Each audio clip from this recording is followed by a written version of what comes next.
कांग्रेस के नए नवेले अध्यक्ष मल्लिकार्जुन खड़गे न सिर्फ पार्टी को आगे ले जाने के लिए जमीनी स्तर पर काम करने की कोशिश कर रहे हैं, बल्कि 2024 के लोकसभा चुनावों को लेकर अभी से रणनीति तैयार कर रहे हैं। हालांकि इन सबके बीच देश के लोकतंत्र में कांग्रेस के योगदान को लेकर उन्होंने बड़ा बयान दिया। इतना ही नहीं, खड़गे तो ये तक कह गए कि मोदी अगर देश के प्रधानमंत्री बने हैं तो उसके पीछे भी कांग्रेस का ही हाथ है। अब आप सोच रहे होंगे मल्लिकार्जुन ने ऐसा बयान क्यों दिया, तो चलिए ये भी आपको विस्तार से बताते हैं। दरअसल कांग्रेस नेता राहुल गांधी भारत जोड़ो यात्रा आगे लेकर चल रहे हैं और ये यात्रा महाराष्ट्र पहुंच चुकी है। राहुल गांधी जब अपने तमाम कार्यकर्ताओं के साथ महाराष्ट्र की धरती पर कदम रखते हुए नजर आए तो उनके हाथों में मशाल और तिरंगा था। राहुल गांधी और उनके समर्थकों का नाना पटोले ने जोरदार स्वागत किया और उसके बाद से ही ये रैली महाराष्ट्र के अलग अलग इलाकों में जा रही है। खबर यह है कि लगभग 14 दिनों तक भारत जोड़ो यात्रा में शामिल कार्यकर्ता महाराष्ट्र में ही रुकेंगे। अब इसी कड़ी में मल्लिकार्जुन खड़गे भी भारत जोड़ो यात्रा का हिस्सा बने और इसी दौरान उन्होंने महाराष्ट्र के नांदेड़ में एक रैली को संबोधित किया। इस रैली में मल्लिकार्जुन खड़गे कहते हैं, भाजपा के नेता अक्सर पूछते हैं कि कांग्रेस ने देश के लिए क्या किया। कांग्रेस द्वारा स्थापित PSU यानी सार्वजनिक क्षेत्र के उपक्रम अब बेचे जा रहे हैं। हमने संविधान को बचाया, इसीलिए मोदी प्रधानमंत्री बने। भाजपा सरकार ने हर साल 2 करोड़ नौकरियों का वादा किया था, अब वो केवल 75,000 नौकरियां दे रही है। 18 करोड़ नौकरियां कहां है? कांग्रेस अध्यक्ष खड़गे ने यह भी आरोप लगाया कि मोदी सरकार हवाई अड्डों और बंदरगाहों को बेच रही है और देश की संपत्ति कुछ चुनिंदा लोगों के हाथों में ही जा रही है। कांग्रेस ने क्या किया, ये बात हमेशा आप सुने होंगे। ये जुमले 9 साल से वो बोलते ही रहते हैं, लेकिन इधर इधर थोड़ा बंद करें, क्योंकि वो कुछ नहीं कर सके। क्या एक डैम नहीं बन सके? लोगों को नौकरी देने के लिए पब्लिक सेक्टर नहीं बन सके? जो पब्लिक सेक्टर पंडित जवाहरलाल नेहरू जी ने बनाया था वो सब बेच के खा रहे हैं। एयरपोर्ट बेच रहे हैं, पोर्ट बेच रहे हैं, रास्ते बेच रहे हैं और जो कुछ मिला वो सब कुछ बेचते जा रहे हैं। हम जो कुछ कमाया था ये सब घुमा रहे हैं, बेच रहे हैं और चंद लोगों के हाथ में संपत्ति जा रही है। इस देश में अमीर अमीर बन रहा है, गरीब गरीब बन रहा है। 1% लोगों की संपत्ति इस देश में 22% है और 50% लोगों की संपत्ति सिर्फ 13% है। आप देखिए, और एक आदमी जिस आदमी के पास 10-20 करोड़ रुपए थे वो आज 2 लाख 4 लाख करोड़ का मालिक हो गया। ये कैसा हो रहा है?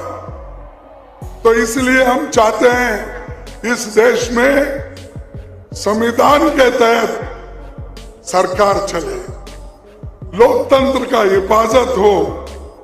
इसीलिए तो राहुल गांधी जी अब कम से कम 60 दिन से या 58 दिन से जो उनकी पदयात्रा चल रही है, इसलिए चल रही है कि लोग नफरत जो फैला रहे हैं, लोगों में जो लोगों को बांटने की कोशिश कर रहे हैं, उनको जोड़ने की कोशिश राहुल गांधी जी कर रहे हैं।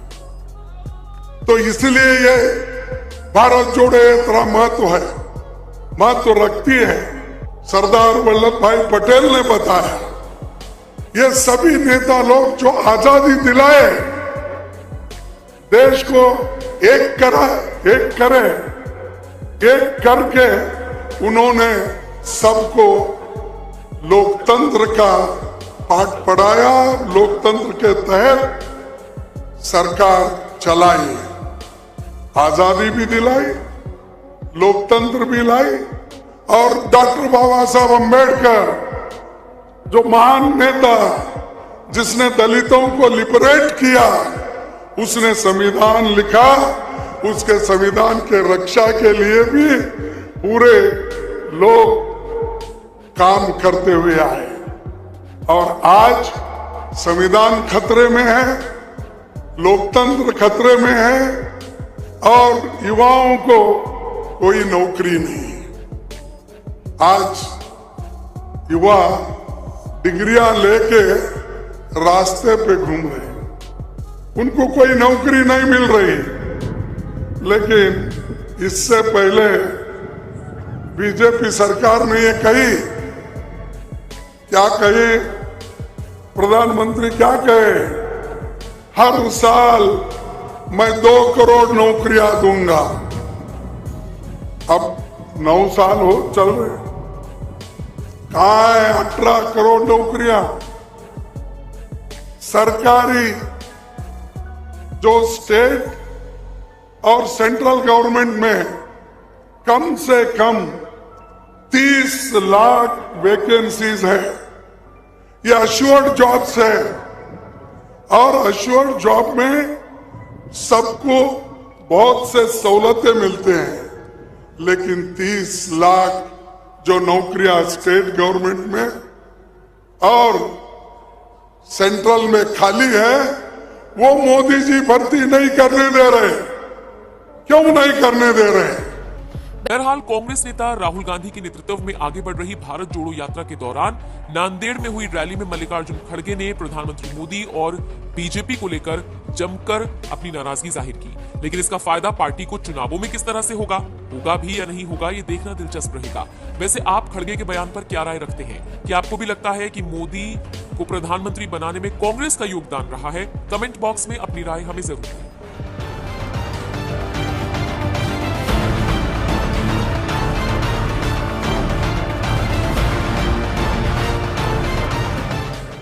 और परसों मैं टीवी में देखा, पेपर में भी पढ़ा, उसमें क्या था कि उन्होंने 75,000 लोगों को अपॉइंटमेंट्स के, सब अपॉइंटमेंट्स के ये लेटर दे रहे थे।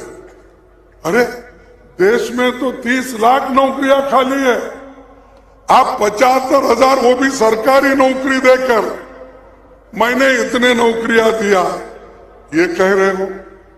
क्या बात है? आपके 18 करोड़ तो अलग, लेकिन सरकारी नौकरी भी नहीं दे रहे।